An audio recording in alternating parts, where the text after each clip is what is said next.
ইলাহা ইল্লাল্লাহ আল্লাহু আকবার মুহাম্মদ রাসূলুল্লাহ ইয়া হাবিবাল্লাহ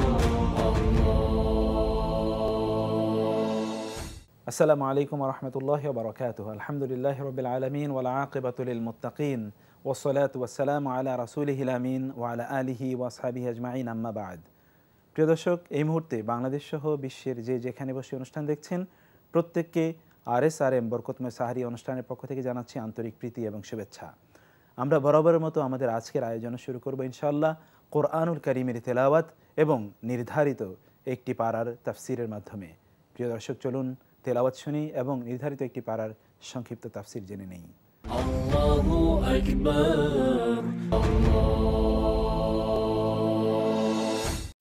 أعوذ بالله من الشيطان الرجيم بسم الله الرحمن الرحيم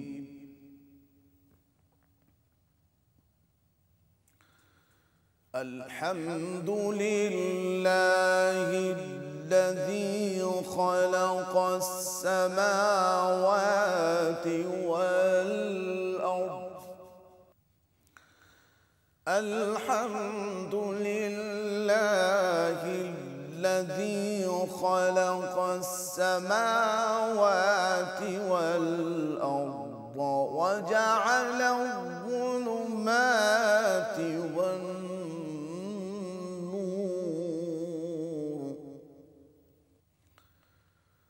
ثم الذين كفروا بربهم يعدلون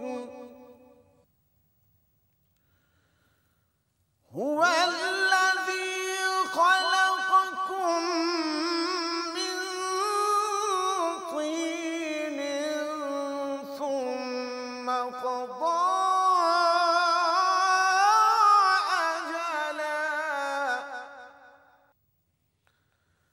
وأجل مسمى عنده ثم أنتم تمترون وهو الله في السماوات وفي الأرض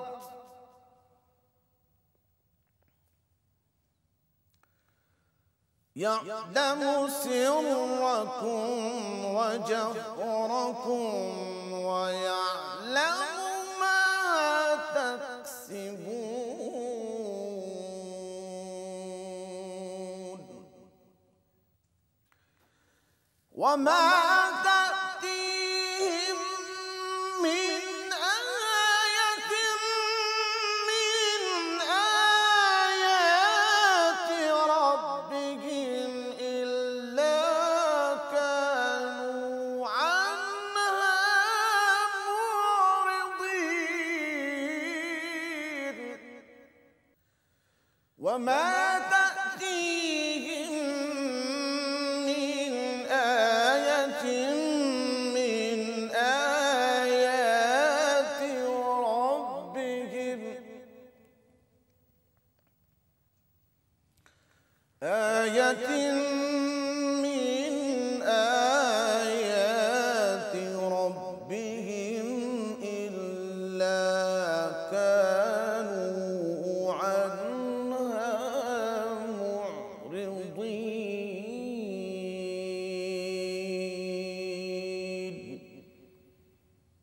صدق الله العظيم আল্লাহু আকবার বিসমিল্লাহির রহমানির রহিম আলহামদুলিল্লাহ ওয়াসসালাতু ওয়াসসালামু আলা রাসূলিল্লাহি ওয়া বা'দ। সুপ্রিয় সম্মানিত দর্শক শ্রোতা ভাই ও বোনেরা, আসসালামু আলাইকুম ওয়া রাহমাতুল্লাহি ওয়া বারাকাতুহু।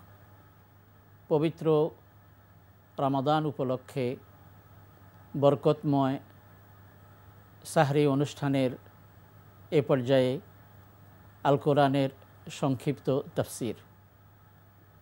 আজকে আমরা আপনাদের খেদমতে কোরআনে কারিমের সপ্তম পারার কিছু গুরুত্বপূর্ণ বিষয় তুলে ধরব। এই পারায় দুটি সূরা রয়েছে, একটি হলো সূরাতুল মায়েদার বাকি অংশ, সেটা 83 নম্বর আয়াত থেকে নিয়ে শেষ পর্যন্ত, আর আরেকটি সূরা শুরু হয়েছে সূরাতুল আনআম, সেই সূরার প্রথম রাকাত থেকে নিয়ে 110 পর্যন্ত এই সপ্তম পারায় স্থান পেয়েছে। মহান আল্লাহ রাব্বুল আলামিন পারার শুরুতেই বলেছেন, আউযু বিল্লাহি মিনাশ শাইতানির রাজিম, ওয়াইযা সামি'উ মা উনজিলা ইলার রাসূলি তারা আ'য়ুনাহুম তাফীদু মিনাদ দাম'i মিম্মা আরাফু মিনাল হক। আল্লাহ প্রশংসা করছেন ওদের যারা কোরআন শুনে কোরআনের মানা অর্থ উপলব্ধি করে যাদের হৃদয় বিগলিত হয়েছে এবং চোখ দিয়ে পানি ঝরেছে, আল্লাহ রাব্বুল আলামিন তাদের ভূয়সী প্রশংসা করেছেন এই পারার প্রথম আয়াতেই। ওয়াইদা সামি'উ মা উনজিলা ইলার রাসূল, যখন তারা শুনে যা নাকি রসুলের নিকট নাজিল করা হয়েছে তা, তো তারা আ'য়ুনাহুম, হে রসুল আপনি তাদের চোখগুলোকে দেখবেন যে তাফীদু মিনাদ দাম'i, অশ্রু ঝরছে তাদের চোখগুলো থেকে। কি কারণে? মিম্মা আরাফু মিনাল হক, সুবহানাল্লাহ, তারা যে এই সত্যকে জানতে পেরেছে এ কারণে তাদের চোখ দিয়ে পানি ঝরছে। এবং তারা বলছে যে হে আমাদের প্রভু, আমরা ঈমান এনেছি, আপনি আমাদেরকে সাক্ষীদের অন্তর্ভুক্ত করে দিন। তো বলার অপেক্ষা রাখে না, তখন আল্লাহ রাব্বুল আলামিন তাদের জন্যে তাদের এই অনুভূতি প্রকাশের কারণে, তাদের হৃদয়ের এই অবস্থার কারণে, তাদের এই আনুগত্যের কারণে যে সওয়াব তিনি রেখেছেন সেটা বলেছে ফাআসাবাহুমুল্লাহু বিমা ক্বালু, তাদের এই কথার কারণে আল্লাহ তাদেরকে সওয়াব দিয়েছেন, জান্নাতের কথা বলেছেন। এরপর আল্লাহ আমাদেরকে বলেছেন, হে মুমিনগণ, আল্লাহ তোমাদের জন্য যেটাকে হালাল করেছে তোমরা এটাকে হারাম করো না, আর তোমরা আল্লাহর নিয়ামত ভক্ষণ করো, সীমালঙ্ঘন করো না। এরপরে প্রথম পৃষ্ঠাতেই আমার প্রিয় ভাই বোনেরা গুরুত্বপূর্ণ একটি বিধানের আলোচনা করা হয়েছে, সেটা হলো কসম করার, শপথ করার যেই হুকুম। শপথ সাধারণত 3 প্রকার। একটা হলো বেহুদা, অর্থাৎ যেটার দ্বারা কোনো কিছু মূলত উদ্দেশ্য করা হয় না, এমনিতেই মুখ দিয়ে কসমের কথা বলা হয়, এটাকে আরবিতে বলে ইয়ামিনুল লাগব। আর আরেকটা হলো ইয়ামিন মুনআকিদা, মানে যেটা সিনসিয়ারলি যথার্থই করার অথবা না করার জন্য মানুষ শপথ করে। আর একটা হলো ইয়ামিন গামুস, অর্থাৎ মিথ্যা কসম করা। মনে করুন অপরাধ করেছে কিন্তু এখন কসম করে বলছে করেনি, তো যেটা মানুষদেরকে গুনাহের মধ্যে ডুবিয়ে দেয় যেই কসম, সেটাকে বলা হয় ইয়ামিন গামুস। তো শুনুন, আল্লাহ রাব্বুল আলামিন সুন্দর করে একটি আয়াতের মধ্যে এই কসমের বিধান উল্লেখ করেছেন। আল্লাহ রাব্বুল আলামিন বলেন, লা ইউআখিযুকুমুল্লাহু বিল্লাগবি ফি আইমানিকুম, তোমাদেরকে আল্লাহ রাব্বুল আলামিন তোমাদের কসমের মধ্যে যেটা নাকি লাগব, বেহুদা তোমরা করে থাকো, আল্লাহ তাআলা তোমাদেরকে এই কসমের ব্যাপারে পাকড়াও করবেন না। যেমন কেউ কথা বলতে গিয়ে বলে আল্লাহর কসম আমি এটা করে নেই, আল্লাহর কসম আমি গিয়েছি, আল্লাহর কসম আমি খেয়েছি। এই কসমের দ্বারা মূলত কোনো কিছুকে মজবুত করে প্রমাণ করা অথবা না করা উদ্দেশ্য হয় না, এই জন্য এটাকে লাগবে বলা হয়। এই জন্য এই জাতীয় কসমের দ্বারা কোনো কিছু করতে হবে না। তবে আমরা বলবো কেউ যেন এই জাতীয় কসম না করে এবং নিজকে এই জাতীয় কথায় কথায় কসম করতে অভ্যস্ত না করে। আর দ্বিতীয় যেটা, সেটা হলো তোমরা সত্যিকার অর্থে দৃঢ়তার সাথে যেই কসম তোমরা করো, এই কসম কিন্তু ধর্তব্যের মধ্যে হবে, এবং এই জাতীয় কসম কেউ যদি ভাঙে তাহলে কিন্তু তাকে কাফারা দিতে হয়। আল্লাহ রাব্বুল আলামিন বলেন, লা ইউআখিযুকুমুল্লাহু বিল্লাগবি ফি আইমানিকুম ওয়ালাকিন, কিন্তু তোমরা যদি কসমকে খুব দৃঢ়তার সাথে করো, আবার কোনো কারণে সেটাকে যদি তোমরা ভাঙ্গো, তাহলে ফাকাফারাতুহু ইতআমু আশরাতি মাসাকিনা মিন আওসাতি মা তুতিমুনা আহলিকুম, অর্থাৎ 10 জন মিসকিনকে, মধ্যম মানের সাধারণত তোমরা যেটা খেয়ে থাকো এরকম 10 জন মিসকিনকে খাওয়াতে হবে, অথবা তাদেরকে পোশাক দিতে হবে, অথবা একজন গোলাম আজাদ করতে হবে। এগুলি যদি কেউ করতে না পারে তাহলে ফাসিয়ামু সালাসাতা ফাকাফারাতু আইমান, তাহলে তাদেরকে 3টি রোজা রাখতে হবে। ফামাল্লাম ইয়াজিদ ফাসিয়ামু সালাসাতা আইয়াম যালিকা কাফফারাতু আইমানিকুম ইযা হালাফতুম। আল্লাহ বলেন এটাই হলো তোমাদের কসমের কাফফারা যখন তোমরা কসম করো। 2য় পৃষ্ঠার প্রথম আয়াতে আল্লাহ রাব্বুল আলামিন মদ, জুয়া এবং প্রতিমা পূজা এবং তীর নিক্ষেপের মাধ্যমে ভাগ্য নির্ধারণ করা, এটা যে জঘন্য অপরাধ এবং সম্পূর্ণ হারাম, সেই বিষয়টি আল্লাহ রাব্বুল আলামিন তুলে ধরেছেন। বলেছেন যে ইয়া আইয়ুহাল্লাযীনা আমানু, হে মুমিনগণ, ইন্নামাল খামরু ওয়াল মাইসিরু ওয়াল আনসাবু ওয়াল আজলাম রিজসুম মিন আমালিশ শাইতানি ফাজতানিবু, নিশ্চয়ই মদ, জুয়া এবং প্রতিমা, মূর্তি আর তীর নিক্ষেপের মাধ্যমে ভাগ্য নির্ধারণ করা, এগুলো সবগুলো শয়তানি অপবিত্র কাজ, সম্পূর্ণ জঘন্য অপরাধ, অতএব তোমরা এগুলোকে পরিহার করো। এই বিধান আমরা আজকের এই পাড়ার মধ্যে পাচ্ছি। আর সারা পৃথিবীব্যাপী এখন যদি আমরা দৃষ্টি দেই তাহলে দেখব যে এই মদ, এই জুয়া এগুলো সমানে চলছে, এগুলোর আড্ডাখানা বিভিন্ন জায়গায় গড়ে উঠেছে। প্রিয় ভাই বোনেরা, ইমানদারের পক্ষে কখনো এই সকল কাজ তো করা দূরের কথা, কাছেও যাওয়া উচিত নয়। আমরা ইনশাআল্লাহ কোরআন থেকে শিক্ষা গ্রহণ করব। এরপর একটি বিষয় আল্লাহ রাব্বুল আলামিন বলেছেন যে আমরা অনেক সময় বিনা প্রয়োজনে প্রশ্ন করে বসি। আল্লাহ স্পেশাল আয়াতে এটাকে নিষেধ করেছেন, ইয়া আইয়ুহাল্লাযীনা আমানু লা তাসআলু আলা শিয়া ইন তুবদা লাকুম তাসউক। হে মুমিনগণ, তোমরা এমন কোনো বিষয়ে জিজ্ঞাসা করো না, এটা যদি তোমাদের সামনে প্রকাশ করা হয় তখন এটা তোমাদের জন্য মন্দ হয়ে যেতে পারে। সুতরাং একান্ত প্রয়োজন হলেই আমরা জিজ্ঞাসা করব, আর নইলে আমরা চুপ থাকব, এবং চুপ থাকার মধ্যেই কল্যাণ নিহিত রয়েছে। এরপর আল্লাহ রাব্বুল আলামিন গুরুত্বপূর্ণ একটি আয়াতে বলেছেন, ওয়াইদা কিলা লাহুম তাআলাউ ইলা মা আনজালাল্লাহু ওয়া ইলার রাসূল, যখন তাদেরকে বলা হয় যে আসো আল্লাহর দিকে এবং আল্লাহ রাব্বুল আলামিন যা নাজিল করেছেন সেদিকে তোমরা আসো, তখন তারা বলে হাসবুনা মা ওয়াজাদনা আলাইহি আবানা, না না না, আমরা এদিকে যাব না, এটাকে আমরা গ্রহণ করব না, আমাদের পিতামাতাকে, আমাদের বাপ দাদাকে আমরা যেটার উপর পেয়েছি সেটা আমাদের জন্য যথেষ্ট। তখন আল্লাহ রাব্বুল আলামিন বলেন কি, তাদের বাপ দাদারা যদি এমন হয় যে তারা হেদায়েতের উপরে নাই এবং তারা কিছু জানে না, এরপরেও কি তারা তাদের বাপ দাদার কথার উপরে জমে থাকবে? এটা অত্যন্ত গুরুত্বপূর্ণ। প্রিয় ভাই বোনেরা, যখন আমার সামনে সত্য এসে যাবে, আল্লাহ এবং আল্লাহ রসুলের পক্ষ থেকে যখন কোনো নির্দেশ এসে যাবে, কোনো কথা এসে যাবে, কোনো হুকুম এসে যাবে, তখন বিনা বাক্য ব্যয়ে আমাদেরকে সেটা শিরোধার্য করে নিতে হবে। এটাই হলো ঈমানদারের গুণ। আর যারা এর বিপরীতে রয়েছে তাদেরকে আল্লাহ অন্য জায়গায় মুনাফিক বলে আখ্যায়িত করেছেন। এরপর এই সূরাতুল মায়েদা, যার উপর ভিত্তি করে এই সূরার নাম সূরাতুল মায়েদা রাখা হয়েছে, সূরাতুল মায়েদার শেষের দিকে এ বিষয়ে কথা এসেছে।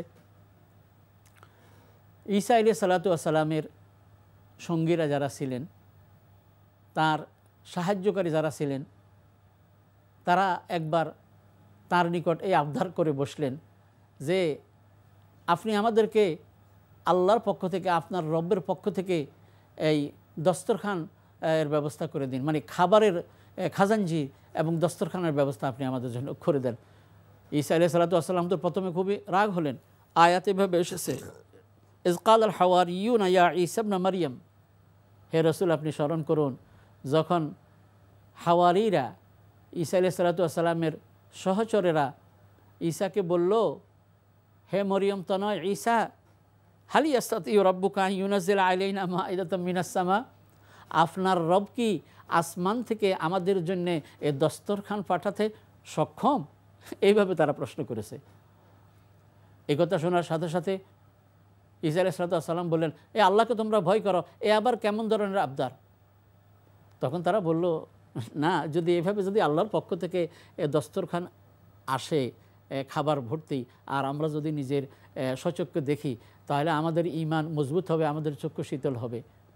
তো আল্লাহ রাব্বুল আলামিনের পক্ষ থেকে তখন বলা হলো, ঠিক আছে, এটা আসবে, কিন্তু আসার পরে আল্লাহ যে শর্ত দেবেন সেটা কিন্তু তোমাদেরকে পূরণ করতে হবে, কিন্তু সেটা ভঙ্গ করলে চলবে না। এরপর ওলামায়ে কেরাম অবশ্যই ইখতিলাফ করেছেন যে খাজানচি এসেছিল কিনা। সহি কথা হলো যে হ্যাঁ, আল্লাহ রাব্বুল আলামিন ওয়াদা মোতাবেক তাদেরকে মায়েদার ব্যবস্থা করে দিয়েছেন। ওই মায়েদা এই শব্দের আলোকেই এই সূরার নাম রাখা হয়েছিল সূরাতুল মায়েদা। এবারে আসুন প্রিয় ভাই বোনেরা, এই পারার মধ্যে আরেকটি সূরা, সূরাতুল আনআম, অত্যন্ত গুরুত্বপূর্ণ একটি সূরা। সূরাতুল আনআমের 1 থেকে নিয়ে 110 নম্বর আয়াত পর্যন্ত এই পারায়, সপ্তম পারায় মানে আয়াত স্থান পেয়েছে।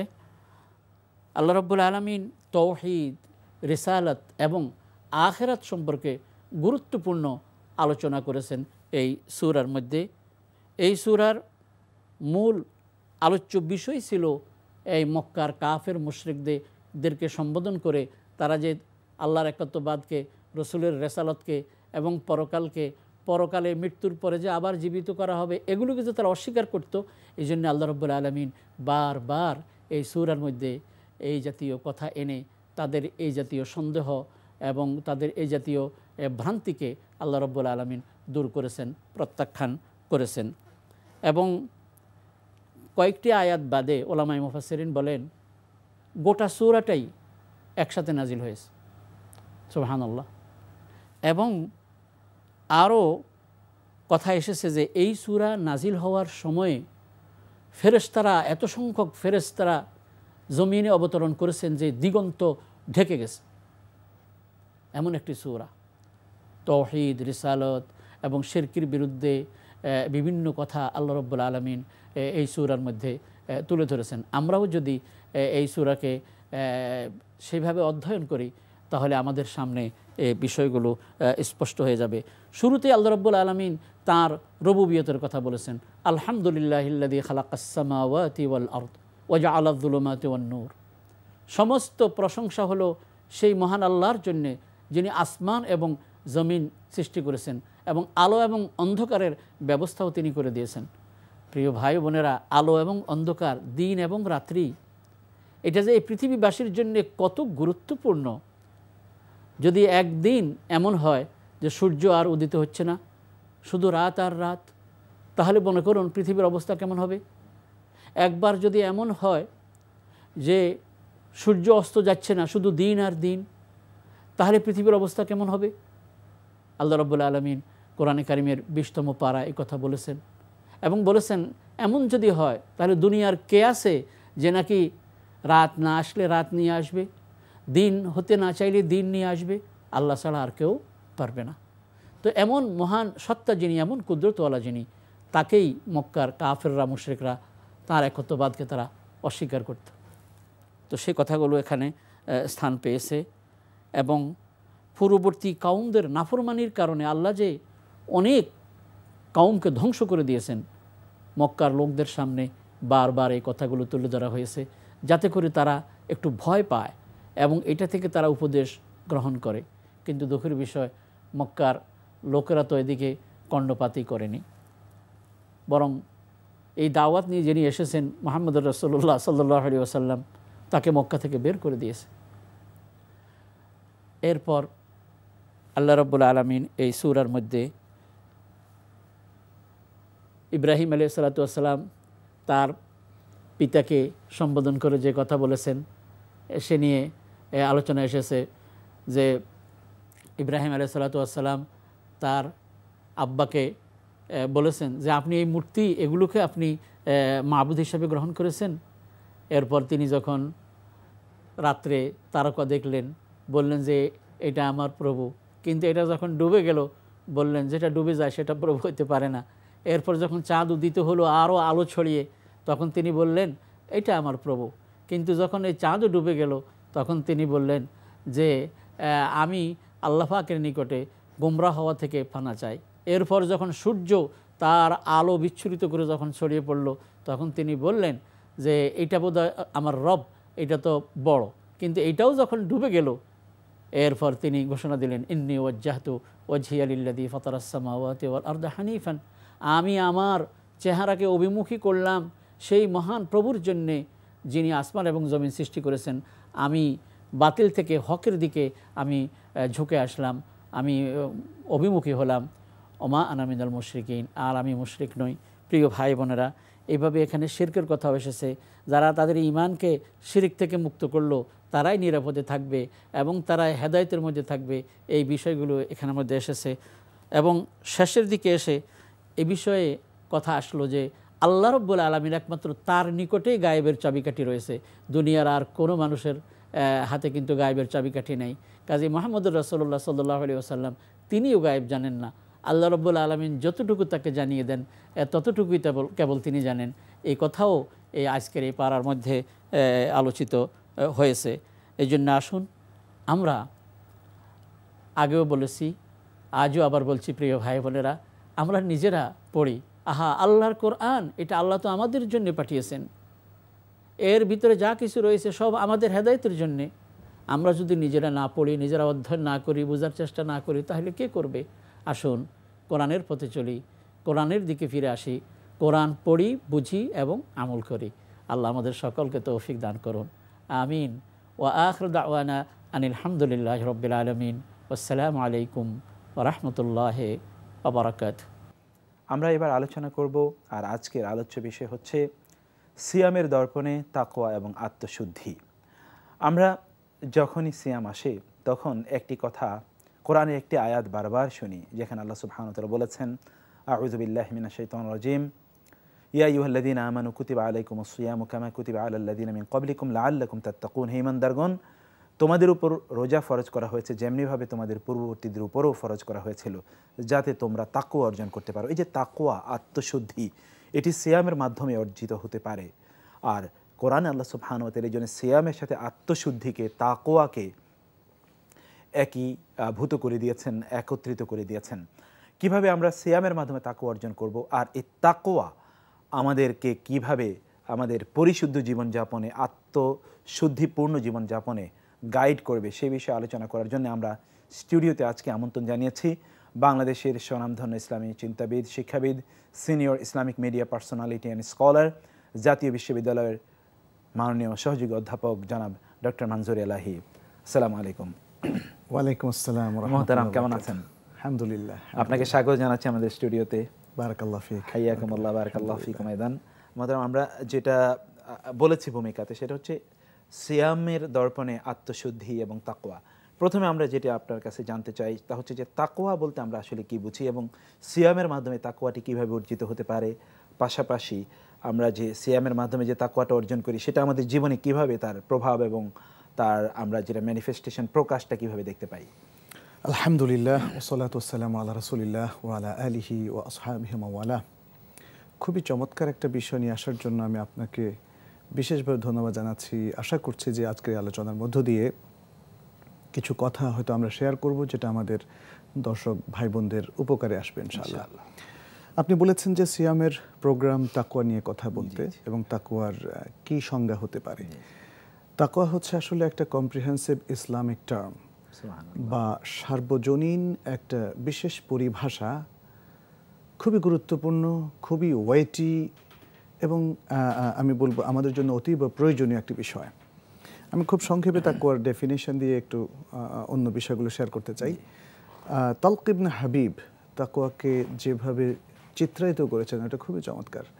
তিনি বলেছেন যে আল্লাহর কাছে সওয়াবের আশায় তার নূর তথা ওহির আলোকে কোনো কাজ করা, তার মানে ওহির নির্দেশনা মোতাবেক কোনো কাজ করা, সেটাই তো ইবাদত। ওহি যেটাকে করতে বলে সেটাই ইবাদত। এমন কিছু কাজ করা, ইবাদত করা ওহির নির্দেশনায়, তার মানে হচ্ছে কোরআন সুন্নাহর বাইরে যাওয়া যাবে না, তার দলিলের আলোকে হবে, এবং সওয়াবের আশা, তার মানে ইখলাস থাকতে হবে। সওয়াবের আশাটা ইখলাসের একটা গুরুত্বপূর্ণ অর্থ। তার মানে আল্লাহর জন্য, আল্লাহকে খুশি করার জন্য এবং শুধু তার কাছেই রিওয়ার্ড পাওয়ার আশায় যদি কেউ কোনো কাজ করে কোরআন সুন্নাহর দিক নির্দেশনা, এটা হলো তাকওয়ার ফার্স্ট পার্ট। আর সেকেন্ড পার্টটা হচ্ছে আল্লাহ শাস্তির ভয়ে আল্লাহ যে কাজগুলোকে নিষেধ করেছেন কোরআন সুন্নাহর মাধ্যমে জি সেই কাজগুলো থেকে বিরত থাকা। আল্লাহর শাস্তির ভয়ে আল্লাহর দিক নির্দেশনায় আল্লাহ নুরি মিনাল্লাহ তিনি বলেছেন দিক নির্দেশনা অর্থাৎ ওহির দিক নির্দেশনায় নিষিদ্ধ কাজগুলো থেকে বিরত থাকা। তাহলে তাকওয়ার হচ্ছে দুটো পার্ট। আচ্ছা অতএব কেউ যদি শুধু ভালো কাজ করেন কিন্তু মন্দ কাজ থেকে বিরত না থাকেন তিনি মুত্তাকি হবেন না। জি অথবা তিনি সমস্ত খারাপ কাজ অশ্লীল কাজ পাপ থেকে এবং যেটা যেটা মানে মানুষের কাছে মোটেই সমাদৃত নয় এমন কাজগুলো থেকে তিনি বিরত আছেন সর্বসাকুল্যে, বাট তিনি আল্লাহর ফরজ ওয়াজিবগুলো পালন করছেন না, তিনিও মুত্তাকি হবেন না। তো এই সংজ্ঞার মধ্যে কিন্তু আমরা মানে সেই কথাগুলো জবাব পেয়ে যাচ্ছি। একজন লোক খুব ইবাদত গুজার কিন্তু পাশাপাশি সুদ ঘুষ ইত্যাদি নানা দুর্নীতি লিপ্ত আছেন, তাহলে তিনি সজ্জন হবেন না। আবার এই প্রশ্নের উত্তর পাই যে ওই ব্যক্তি কেমন হবে যিনি নামাজ কালাম পড়েন না বটে তবে আচার আচরণে অত্যন্ত ভালো, পয়সা করে লেনদেনে খুবই সৎ। সাধারণ যে প্রশ্নগুলো আমাদের কাছে আসে তিনি আসলে মুত্তাকি হবেন না এবং আল্লাহর পছন্দনীয় ব্যক্তি নন। মানে দুটোর সমন্বয় এখানে এই জন্যই আমি বলেছি তাকওয়া is a comprehensive total term, সুবহানাল্লাহ, যেটা একজন মানুষের মানবীয় যত গুণ আছে সবকিছুকে অন্তর্ভুক্ত করে এবং একজন মুসলিমের যত ভালো ভালো বৈশিষ্ট্য আছে সবগুলোকে অন্তর্ভুক্ত করে। অতএব যদি কোনো মুত্তাকি ব্যক্তিকে আমরা কল্পনা করতে চাই তাহলে সে হবে পৃথিবীর সবচেয়ে শ্রেষ্ঠ মহামানব, শ্রেষ্ঠ মানুষ এবং সবচেয়ে শ্রেষ্ঠ মুমিন এবং সবচেয়ে শ্রেষ্ঠ মুসলিম। সুবহানাল্লাহ। যখন আল কোরআনের মধ্যে বলা হয়েছে ইয়া আইয়ুহাল্লাযীনা আমানু কুতিবা আলাইকুমুস সিয়াম কামা কুতিবা আলাল লাযীনা মিন ক্বাবলিকুম লাআল্লাকুম তাত্তাকুন, হে ঈমানদারগণ তোমাদের উপর সিয়াম ফরজ করা হয়েছে যেভাবে পূর্ববর্তীদের উপর ফরজ করা হয়েছিল যেন তোমরা মুত্তাকি হও, অথবা যেন তোমরা তাকওয়া অর্জন করো, যেন তোমরা তাকওয়া অবলম্বন করো ইত্যাদি যে কোনো অর্থই আমরা করি, ঠিক আছে। তো এখানে এই যে তাকওয়াকে সিয়াম প্রোগ্রামের মেইন অবজেক্টিভ বানানো হয়েছে এটা হচ্ছে সেই তাকওয়া। এটা কিন্তু পোশাকি তাকওয়া না। আমরা তাকওয়াকে আসলে পোশাকি তাকওয়া হিসাবেই চিহ্নিত করি। রমজান মাসে বেশ কিছু ইবাদত করলে আমি মনে করি মুত্তাকি হয়ে গেছি, অথবা একজন লোকের লেবাস যদি দাড়ি টুপি লম্বা জুব্বা হয় বা উনি খুব মুত্তাকি মানুষ। এটা হচ্ছে তাকওয়ার একটা ছোট্ট অবয়ব, একটা ছোট্ট অংশ, কিন্তু মূল অংশটা হচ্ছে তো এখানে এটা তাকওয়া হাহুনা, আত-তাকওয়া হাহুনা আল্লাহ রাসূল সাল্লাল্লাহু আলাইহি ওয়াসাল্লাম 3 বার বলেছিলেন। তাহলে অন্তঃকরণের বিশুদ্ধতা তাকওয়ার জন্য পূর্ব শর্ত, যেটা আজকের টপিকের শুরুতে আপনি বলেছিলেন আত্মশুদ্ধির বিষয় কিন্তু তাকওয়ার সাথে জড়িত।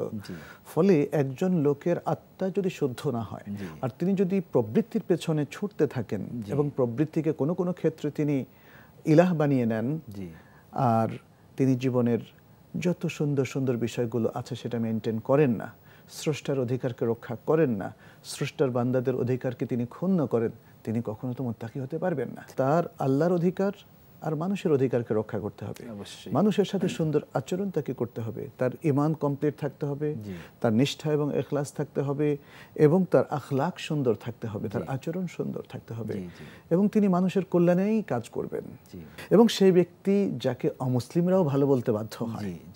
এটা তার চরিত্রের কারণে, এটা তার চরিত্র, বিহেভিয়ার, তার সার্বিক সুন্দর গুণাবলীর কারণে।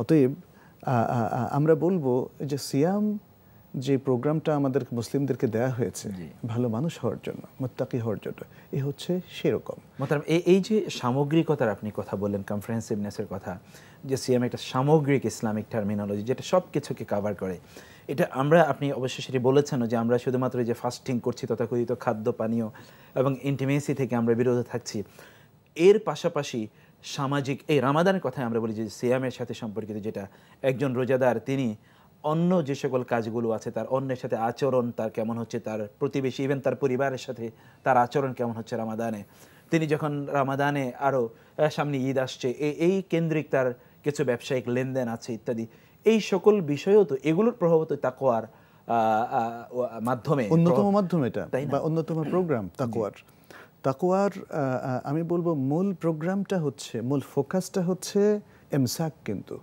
বিরত থাকা। তার মানে সকল খারাপ থেকে ইভেন তাকওয়ার মধ্যে আমরা দুটো পার্ট বলেছি, তাই না? বিরত থাকার পার্টটা কিন্তু মোর ইম্পর্টেন্ট। তার মানে হচ্ছে একজন নামাজ কালাম পড়লো আর হারামের মধ্যে সম্পৃক্ত থাকলো, এটা উচিত নয়।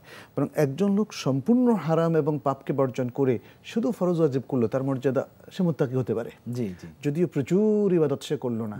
কিন্তু একজন লোক ফরজ ওয়াজিব প্রচুর করলো আর পাপ থেকে বিরত হলো না, সে কিন্তু মুত্তাকি হবে না। Exactly. এই জন্য ইমসাক বা সিয়ামের যে মূল অর্থের সাথে তাকওয়ার একটা বিশাল মানে কানেকশন এবং খুবই খুবই খুবই মানে গাঢ় একটা রিলেশন আছে। এই জন্যই তো সিয়ামের মূল প্রোগ্রাম বলা হচ্ছে, মূল উদ্দেশ্য বলা হচ্ছে তাকওয়া। আর আপনি যেটা বলেছেন যে আখলাকের যে বিষয়টা, এটা তাকওয়ার পার্ট।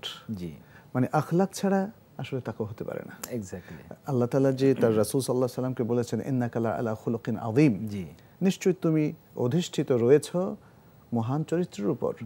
এবং এই রাসূল সাল্লাল্লাহু আলাইহি সাল্লামই কিন্তু কোন কোন পর্যায়ে সাহাবাদেরকে বলছিলেন, ওই যে তিনজন সাহাবাদের একটা দল যখন এসেছিল, ইন্নী তারা আখশাকুম লিল্লাহি ওয়া আতকাকুম, ওয়া আতকাকুম জি, লাহু, আমি তোমাদের মধ্যে সবচেয়ে বেশি আল্লাহকে ভয় করি এবং তোমাদের মধ্যে সবচেয়ে তাকওয়ার অধিকারী। সুবহানাল্লাহ।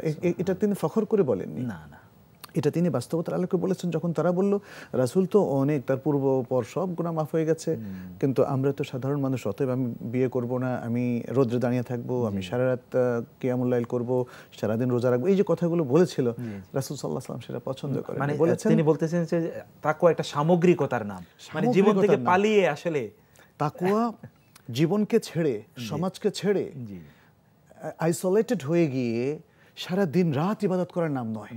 রাসূল সাল্লাল্লাহু আলাইহি ওয়াসাল্লাম সেটাই ইন্ডিকেট করলেন আর বললেন যে দেখো, এর জন্যই বলছি তিনি ফখর করে বলেন, বললেন যে দেখো আমি কিন্তু তাকওয়াকে সবচেয়ে বেশি ধারণ করে আছি, বাট স্টিল আমি ঘুমাই এবং রাতে সালাত পড়ি, আমি রোজা রাখি এবং ভাঙি, এবং আমি মেয়েদেরকে বিয়ে করি। সুবহানাল্লাহ। তাহলে তাকওয়ার এই সামগ্রিকতাটাকে আসলে এইভাবে বুঝতে হবে। আর যেটা আপনি বলছেন আখলাকের বিষয়টা, তাকওয়ার সাথে যেহেতু একটা সামগ্রিক টার্ম, তার সাথে কিন্তু আখলাকের বিষয় আছে। জীবন থেকে পালিয়ে আসলে তাকওয়া অর্জন করা যায় না। আবার আল্লাহ সুবহানাহু ওয়া তাআলার ভয়বিহীন একেবারে গভীর জীবনমুখী জীবন ধারণের মধ্যেও আসলে তাকওয়া নেই। দুটোর সমন্বয়ে আপনি দুটো পার্টের কথা বলেছেন। এখন আমরা যদি এই যে তাকওয়ার কথা বলি, যে বিষয়টা যদি এরকম হয় যে আল্লাহ সুবহানাহু ওয়া তাআলার সন্তুষ্টির জন্য আমরা কাজ করছি, তার ভয়ে ভীত হয়ে, তার ভালোবাসায় স্নিগ্ধ হয়ে অথবা প্রীত হয়ে আমরা আমাদের সবগুলো কাজ করছি, তাহলে তো রোজার মধ্যে অথবা রোজার বাহিরেও আমরা যত কাজ করি না কেন, সব কাজগুলোর জন্যই তো গাইডলাইন অথবা গাইড হিসেবে তো এই তাকওয়াই আমাদেরকে অনুপ্রাণিত করার কথা, তাই না? জি জি, অবশ্যই। আর রোজা বা সিয়াম এটা তো রমাদানের মেইন প্রোগ্রাম। জি, মানে রমাদানকে খাসি করা হয়েছে সিয়ামের জন্য, আর সিয়াম ও রমাদান হয়ে গেছে ইসলামের অন্যতম একটা রোকন, পাঁচটা রোকনের একটা রোকন। আর এই রোকনটির মেইন অবজেক্টিভস হচ্ছে তাকওয়া অর্জনে সহায়তা করা, বা যাতে সিয়াম পালনকারীরা, রোজাদাররা যাতে মুত্তাকি হতে পারে। তো তারই একটা পার্ট আমরা বলেছি যে আখলাকের বিষয়টা, কারণ একজন মুত্তাকি মানুষ বদমেজাজি হতে পারে না, একজন মুত্তাকি মানুষ অন্যের অধিকারকে ক্ষুণ্ণ করতে পারে না, একজন মুত্তাকি মানুষ রাষ্ট্রের অধিকারকে ক্ষুণ্ণ করতে পারে না। সুতরাং সিয়াম মানে শুধুমাত্র উপবাস ব্রতের নাম নয়। একজন সিয়াম পালনকারীর কাছে ইসলাম প্রত্যাশা করে, বরং নির্দেশ দেয়, অবধারিত করে যে সে শুধু সিয়ামের বাহ্যিক রূপটাকেই ধারণ করবে না, পরিপালন করবে না, সে সিয়ামের অন্তর্নিহিত কাজগুলো করবে, বরং সেটাই হচ্ছে মেইন। যে কারণে বাহ্যিক উপবাস ব্রত পালনের পরেও রাসূল সাল্লাল্লাহু আলাইহি সাল্লাম বলেছেন যে সেটা যদি কেউ করে অথচ পাপ থেকে বিরত থাকলো না, মিথ্যা কথা কাজকে সে ত্যাগ করলো না, মূর্খতাপূর্ণ কাজকে ত্যাগ করলো না, ওয়াল জাহালা, যেটা, তাহলে সে তার কাছে আল্লাহর এই উপবাস ব্রতের কোনো প্রয়োজনই নাই। আমি একটা বিষয় যেটা আমার কাছে অবাক লাগে তা হচ্ছে যে আমরা এই রমাদানে যে সিয়াম সাধনা করছি, এই যে ভোর রাতে উঠে আমরা খাচ্ছি, আমরা কিন্তু অন্য কোনো মাসে কিন্তু এভাবে যদি রোজা না রাখি, সাধারণত তো অন্য সময় তো আমরা ভোর রাতে উঠে খাই না, তাই না? তারপরে এই যে এক্সট্রা আমরা যে তারাবির সালাত আদায় করছি, দিনে আমাদের সামনে বহু খাবার থাকে, আমরা খাই না, যতদূর সম্ভব আমরা খারাপ কাজ থেকে বিরত থাকার চেষ্টা করি। যদি শুধু সিদ্ধান্ত নেই যে এই রমাদানের এই সিয়াম সাধনার মাধ্যমে তাকওয়ার যে বাহ্যিক অনুশীলন হচ্ছে, এটা আমরা বাকি কাজগুলোতে অব্যাহত রাখবো, তাহলে তো সত্যি আসলে সিয়াম সাধনা আমাদেরকে তাকওয়ার দিকে নিয়ে যায়। অফকোর্স। সুতরাং তাকওয়া একটা চর্চার নাম, একটা মাইন্ড সেটিং এর নাম। তাকওয়া শুধুমাত্র একটা মানে কি বলবো, একটা রিচুয়ালের নাম, ঠিক। তাকওয়া মাইন্ড সেটিং, অর্থাৎ আপনি যদি মাইন্ড সেট করেন যে I always fear Allah, I always remember Allah, এটা হচ্ছে তাকওয়া। সুতরাং আল্লাহকে স্মরণ করলেই আমি আর আল্লাহর নির্দেশকে লঙ্ঘন করব না, নিষেধাজ্ঞার কাজগুলোকে করব না, ইত্যাদি। আমি আর দু একটা পয়েন্ট একটু বলতে চাচ্ছি আখলাকের বিষয়টা। সিয়ামের সাথে এটা অঙ্গাঙ্গিভাবে জড়িত, যেহেতু রাসূল সাল্লাল্লাহু আলাইহি ওয়াসাল্লাম বলছেন ইযা কানা ইয়াউমু সাওমি আহাদিকুম ফালা ইয়ারফাথ ওয়ালা ইয়াফসুক ফাইন কাতালাহু আহাদুন আও শাতামাহু রিওয়ায়াতে আরো বিভিন্ন রকম আওসাবাহু আসছে, এরকম আছে। আওসাবাহু আসছে। জি ফালিয়াকুল ইন্নী ইমরুউন সাইমুন মারাতাইন, যদি তোমাদের কেউ রোজার দিনে অবস্থান করে এমত অবস্থায় কেউ সে যেন অশ্লীল কাজ এবং পাপাচার না করে। যদি কেউ তার সাথে লাগতে আসে, তাকে গালিগালাজ করে, তার উপর চড়াও হয়, সে যেন বলে আমি রোজাদার। এটা হচ্ছে আসলে আখলাক শেখানোর জাস্ট একটা মেথড রাসূল সাল্লাল্লাহু আলাইহি ওয়াসাল্লাম বলে দিলেন, যে অর্থাৎ be proactive not reactive, always be positive not negative. এই জিনিসটা কিন্তু তিনি জাস্ট বলে দিলেন। এটা কিন্তু একটা উদাহরণ দিয়ে পুরো আখলাকের একটা নীতি শেখানো। এখন যদি কেউ আপনাকে ধাক্কা মারবেন না, আপনি যদি কেউ আপনাকে গালি দিলে আপনি তার প্রত্যুত্তরে গালি দিবেন না, কটু বাক্য বললে আপনি সুন্দর সুমিষ্ট স্বরে তাকে তাকে তাকে মানে কাউন্টার করবেন। কিন্তু আমাদের স্বভাব হয়ে গেছে উল্টো। একজন লোক যদি একটা টোকা দেয়, আমি তাকে ঘুষি দেই, মানে বাংলা ভাষায় বলে ইটকি মারলে পাটকেলটি খেতে। এটা মনে হয় আমাদের বাংলাদেশিদের বা আমাদের কালচারের সাথে একেবারে মিলে গেছে। এটা রিঅ্যাক্টিভ অ্যাপ্রোচের লোকেরা এই প্রবাদটি বানিয়েছে, কিন্তু এটা ইসলামিক প্রবাদ না, মোটেই না, মোটেই না। ইট যদি কেউ মারে, আমি কেন পাটকেল, বরং ওয়ালা আফিনা আনিন নাস ওয়ালা আফিন ওয়াফু আনহুম ওয়াসফাহ। তাই না? এইভাবে আল কোরআনের মধ্যে তো ক্ষমার অনেক, এটা কিন্তু আখলাক। তাহলে আমরা দেখতে পাচ্ছি আখলাকের যে বিষয়গুলো ওভারঅল বিভিন্ন নসুসের মধ্যে রোজাদারদের জন্য এসছে, সেখানে দেখতে পাচ্ছি বিনয় শেখানো হচ্ছে, সেখানে সবর, সেখানে উখুয়া ভ্রাতৃত্ববোধ, মুয়াসাত সহমর্মিতা, দান খয়রাত সাদাকার মধ্য দিয়ে আমরা সমাজের সর্বস্তরের জনগণকে আমাদের সাথে নিয়ে এসেছি, তাদেরকে আমরা যাকাত দিচ্ছি, যারা যাকাতের হকদার সাদাকা দিচ্ছি, ঈদুল ফিতর দিচ্ছি, সাদাকাতুল ফিতর, ঈদুল ফিতরের মধ্যে ফিতরা যেটাকে আমরা বলি, ঈদের দিন একটা লোকও সুবহানাল্লাহ খাদ্যবিহীন না থাকে। কি বন্ধন, কি চমৎকার ভ্রাতৃত্ব, কি অপূর্ব এক মানে পরিবেশ ইসলাম তৈরি করে। এটা কিন্তু আউট অফ তাকওয়া, এটা কিন্তু তাকওয়ার সুফল। অতএব আজকে যারা আসলে দিনকে সঠিকভাবে বুঝতে পারছেন না, তাদের জন্য আমার আফসোস হয়। তারা দিনের বিভিন্ন বিষয় নিয়ে বিতর্ক করছেন, দিনকে মৌলবাদ কিংবা এরকম নানাভাবে চিত্রিত করছেন, অথচ দিন তো একটা ন্যাচারাল বিউটিফুল একটা জিনিস। এই দিনটার মধ্যে যদি কোনো মেকিপনা থাকে, সেটা ব্যক্তির, সেটা দিনের নয়। ঠিক। আমি আমি আমি সবাইকে আহ্বান করব যে আপনারা দিনকে পড়ুন, দিনকে বুঝুন, যে দিন নিয়ে নানা রকম হয়তো আচরণ করছে, তাকে দিয়ে দিনকে বিচার করা যাবে না। দিনকে বিচার করতে হবে তার অরিজিনাল সোর্স থেকে, কোরআন এবং সুন্নাহ থেকে। কোরআন এবং সুন্নাহর মধ্যে যে বিউটিফুল টেক্সটগুলো আছে, যে ইনস্ট্রাকশনগুলো আছে, মেসেজগুলো আছে, এবং যে সুন্দর গাইডেন্স এবং দিক নির্দেশনাটা আছে, আসলে এর কাছে কেউ একজন আসলে দেখা যাচ্ছে তিনি ইসলাম গ্রহণ করে ফেলছেন, এবং এটা আজও জীবন্ত রয়েছে, এই জিনিসটা অ্যাক্টিভ। আপনি ইউরোপে যান, আমি দু একটি দেশে যখন গেলাম, সুবহানাল্লাহ, আমি মনে করি না যে আমার কোনো কথায় তারা ইসলাম গ্রহণ করেছেন। আমি বেশ কয়েকটি দেশে যখনই গেলাম, মসজিদে দেখলাম যে কিছু লোক তারা বলছে যে আমি একটু শাহাদাটা ডিক্লেয়ার করতে চাই। সুবহানাল্লাহ। তো কিভাবে শাহাদাটা, কেন? মুসলিম যে দুরবস্থা, আসলে ইসলামের সৌন্দর্যতাকে প্রভাবিত করেছে। তিনি পড়েছেন, তিনি কোরআন পড়েছেন, তিনি সুন্নাহ পড়েছেন, তিনি তাকওয়াটাকে কিছুটা হলেও উদ্ভাবন করেছেন, তিনি ইসলামের প্রোগ্রামগুলো বুঝতে পেরেছেন যে পৃথিবীর সবচেয়ে বেস্ট প্রোগ্রাম, যেটা আমরা বলি খায়রুল কিতাবে কিতাবুল্লাহ ওয়া খায়রুল হাদি হাদি মুহাম্মদ সাল্লাল্লাহু আলাইহি ওয়াসাল্লাম, এবং ইসলাম ইজ দ্য বেস্ট গাইডেন্স। এটা যেই বুঝেছে সে ইসলাম গ্রহণ না করে পারেনি। অনেক ধন্যবাদ আপনাকে, জাযাকাল্লাহ খায়র। ইনশাআল্লাহ আমরা এইভাবেই আমাদের জীবনকে গঠন করার চেষ্টা করব, আল্লাহ যেন সে তৌফিক দান করেন। অনেক ধন্যবাদ। প্রিয় দর্শক, আমরা শেষ করব আজকের আয়োজন। খুবই চমৎকার একটি বিষয় আমরা জানলাম, আত্মশুদ্ধি তাকওয়ার মাধ্যমেই এবং রামাদানের এই সিয়াম সাধনার হাত ধরেই আমাদের ঘরে ঘরে, আমাদের জীবনের পরতে পরতে, আমাদের সমাজে এবং ব্যক্তির প্রত্যেকটি কাজে এবং কর্মে আসুক, সেই হোক আমাদের প্রত্যাশা, এবং মহান আল্লাহ সুবহানাহু ওয়া তাআলার কাছে সেই মিনতি আমরা জানাচ্ছি।